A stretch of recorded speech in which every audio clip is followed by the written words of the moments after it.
Millennials used to be the leaders of the future.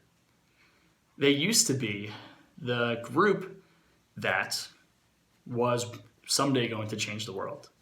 Now, if you're a millennial and watching this, that day has come. You may not see yourself as a leader yet, or you may see yourself as a leader already. But the reality is that we're all leaders. Whether you lead effectively or you don't lead effectively, you're a leader nonetheless, no matter where you are on that scale. The reason why I bring this up is a lot of areas, or an area that we overlook in our life and society that we must be leaders in, is in our most intimate and personal relationships, specifically with our spouses, our life partners, fiancés, girlfriends, or the other way around, husbands, fiancés, boyfriends, whatever you want to call them.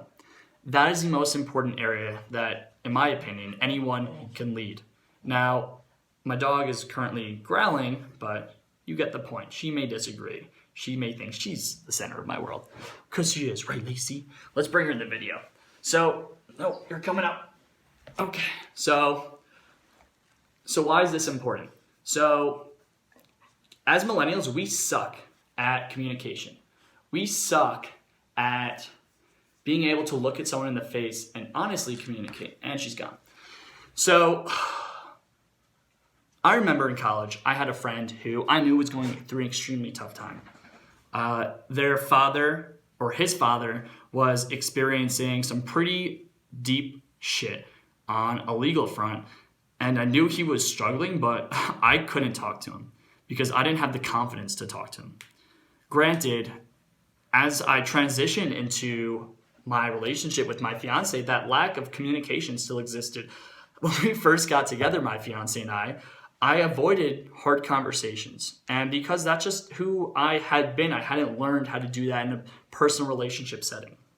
I wanted to give you guys a tool and a practice that I use with my fiance that I learned from an amazing person, and it's called 5 for 5.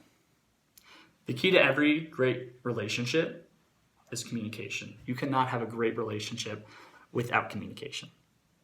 Are you a good communicator? You can be a judge of that. So if you're struggling within communication, you can do this amazing tool. And 5 for 5 is a time when you align with your partner, your life partner, or your spouse, your boyfriend, girlfriend, whatever you want to call them.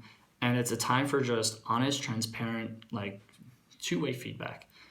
And you first give them 5 amazing things, 1, 2, 3, 4, 5, that you really appreciate from the last week. We usually do this on Sundays or Mondays. We both have off usually on those days. And it's a time to be seen. It's a time to be heard. It's a time to be loved. Now you look at them and you just tell them, I told Taylor today how I was so appreciative that she is amazing at planning activities and she's amazing for planning just the fun in our lives, because truly I'm an adventurous person, but it just means so much that she cares so much to keep my and her life on center with adventure that she's always looking forward to things to do. I appreciate that so much. I told her that, along with 4 other things. Can you imagine the power in your own relationship if you just start to do this on a weekly basis? Just that piece. And on top of that, we have the other 5 for 5. There's 5 for 5. The second 5 is opportunities for growth in this week. And it's just a time where there's going to be no judgment, no whiplash, no anything, and it's where the other person could have done better.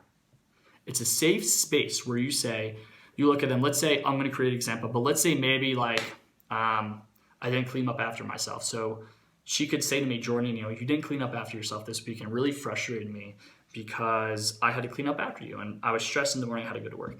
I clean up after myself. But what that does in that setting is I hear her, acknowledge it, and I'll jot it down and be like, okay, I need to make sure this upcoming week I do better at that. And just through that 5-10 minute conversation, alignment is made every single week, and our relationship has gone so much stronger since we've done that. If this is a tool you want to hear more about, my coach, Chad Weller, had shown me this, and he actually has some of it on his website. Just Google Chad Weller coaching and he'll come up. But what are you leaving on the table in terms of your own communication? What money or what opportunities left on the table for you?